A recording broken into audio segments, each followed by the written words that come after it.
आज मेरे पिताजी कर्नल किरोड़ी सिंह बैंसला जी की चौथी पुण्यतिथि है। इस अवसर पर आज सबसे पहले सुबह सुबह हम लोग ने पुष्कर में पूजा करी, अर्चना करी, हवन की, और उसके बाद मैं खादिम साहब के यहाँ दरगाह में आया, बुलावे पे आया। और मेरी खुशकिस्मती है कि पिछले 4 या 5 महीने में मेरे को दूसरी बार ख्वाजा साहब ने बुलाया। पहली बार मैं यहाँ पे उर्स के मौसम में महीने में आया था, और तब सैयद साहब ने कहा था कि कर्नल साहब की पुण्यतिथि के समय हम यहाँ पर उनकी याद में कार्यक्रम रखेंगे। उसके लिए मैं यहाँ आया हूँ, और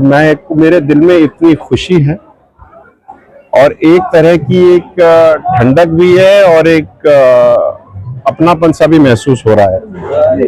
जब यहाँ मैं बैठता हूँ, आता हूँ, तो मुझे अपने पिताजी की याद बहुत आती है, क्योंकि वो भी यहाँ पर साल में 1-2 बार आया करते थे।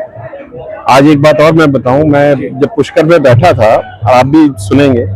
कि वो जो बड़ी बड़ी पोथियां होती है ना, जिसमें पुराने ग्रंथ लिखे जाते हैं, उसमें मैंने कर्नल साहब की 2006-07 की लिखी हुई पढ़ी, और उन्होंने ये लिखा कि आज मैं पुष्कर राज आया हूँ, and may the Lord give me the strength to be able to do justice for my people and ensure that one day or the other we will be able to get reservation and get my community forward, even if by one small step at a time, but that day shall happen।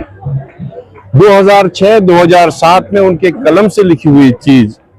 जब 2019 में सार्थक होती है, तो हमें ये बात का तो इल्म जरूर हो जाता है कि ऊपर भी एक ताकत है, और वो ताकत आज मुझे यहाँ इस जगह बैठी हुई मिली। मैं पूरी कौम का धन्यवाद देना चाहता हूँ कि उन्होंने कर्नल साहब के सम्मान में इतना बड़ा कार्यक्रम, इतना सम्मान दिया। कर्नल साहब कहा करते थे, एक बार की मैं एक बात कह दूं आपको, कि जब लोकसभा के इलेक्शन हुए थे सवाई माधोपुर में, तो जितने भी हमारे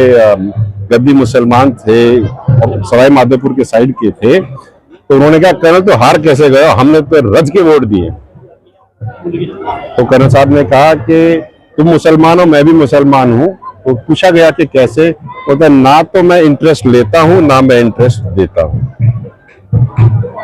और ना ही मैं इंटरेस्ट लेता हूँ साहब, ना ही मैं इंटरेस्ट देता हूँ। और मैं एक बात और जरूर कहना चाहूंगा इस मौके पर, आज चौथी पुण्यतिथि पर मैं ये बात कहना चाहता हूं कि जिस तरह से कर्नल साहब ने संघर्ष करके समाज को आगे पढ़ाया, उसी तरह से जिस तरह से आपका परिवार है, इतना पढ़ा लिखा, हर जगह अव्वल, मैं चाहता हूं कि मुसलमान परिवारों में भी इस तरह की जागरूकता आए पढ़ाई की तरफ, महिलाओं की पढ़ाई की तरफ आए। उसके लिए मुझसे जो मुकम्मल काम होगा मैं जरूर करूंगा, और हम सब मिलकर के इस रास्ते पे ऐसे चलेंगे कि एक नई सुबह की शुरुआत यहाँ से हो। पढ़ाई एक ऐसी चीज है, वो वेल्थ है जो आपसे कभी छीनी नहीं जा सकती, और जब तक आप मरते अपनी मृत्यु शैया पर हो और आपकी इंद्रियां चल रही हो, तब तक आपकी पढ़ाई आपका साथ देगी, पैसे दे ना दें।